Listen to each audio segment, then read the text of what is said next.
Pokiri cinema చూసారా? చూశాను. ఎవడు కొడితే దిమ్మ తిరిగి మైండ్ బ్లాక్ అవుతుందో వాడే పండుగాడు. అంతకు మించిన గొప్ప డైలాగ్ ఉంది.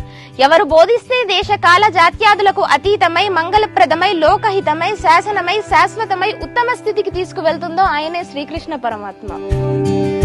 సన్ ఆఫ్ సత్యమూర్తి సినిమాలో కూడా ఒక గొప్ప డైలాగ్ ఉంది. పట్టుకోవడం గొప్ప, వదిలేయడం గొప్ప, గెలవడం గొప్ప, ఓడిపోవడం గొప్ప. రావణాసురుడు సీతను పట్టుకున్నాడు, రాముని చేతిలో చనిపోయాడు. వదిలేసుంటే కనీసం బతుకుండేవాడేమో. కౌరవులు జూదంలో గెలిచారు, కురుక్షేత్రంలో ఓడిపోయారు. జూదంలోనే ఓడిపోయి ఉంటే కురుక్షేత్రమే జరుగుండేది కాదేమో. ఇలాంటి పట్టు విడుపులు గెలుపోవటంల గురించి చెప్పేదే భగవద్గీత. అస్సలు ఏ మాత్రం తడబాటు లేకుండా తడుముకోకుండా ఎంత బాగా చెప్పావు. హాయ్ తల్లి. హాయ్. ఎలా ఉన్నావుమా? బాగున్నాను, మీరు ఎలా ఉన్నారు? ఫైన్. భగవద్గీతకు సంబంధించి ఒక కాన్సెప్ట్ ఏదో నీ దగ్గర ఉంది అని విన్నాను. అదేంటో మాకు కూడా చెప్పొచ్చు కదా? ఖచ్చితంగా.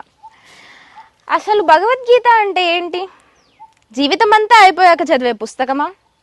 రిటైర్మెంట్ రోజు సహోద్యోగులు ఇచ్చే బహుమత? ఎవరైనా చనిపోయినప్పుడు ప్లే చేసే సీడీనా?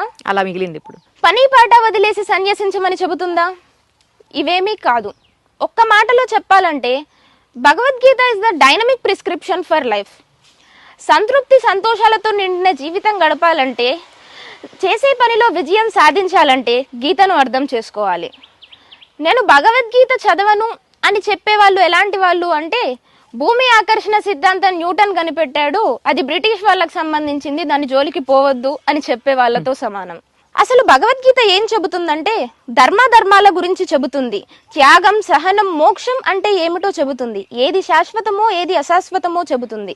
పాపపుణ్యాలకు వివరణ ఇస్తుంది. ఆత్మతత్వ నిరూపణ చేస్తుంది. జ్ఞానం, బ్రహ్మం, మోక్షం, ఆధ్యాత్మికత అంటే ఏమిటో చెబుతుంది. ఎవరు పండితుడో ఎవరు స్థితప్రజ్ఞుడో చెబుతుంది. ప్రతిఫలాపేక్ష లేకుండా కర్మ చేయడంలో ఉండే ఆనందం అంటే ఏమిటో చెబుతుంది. పరమాత్మునికి ఎవరు ఇష్టమో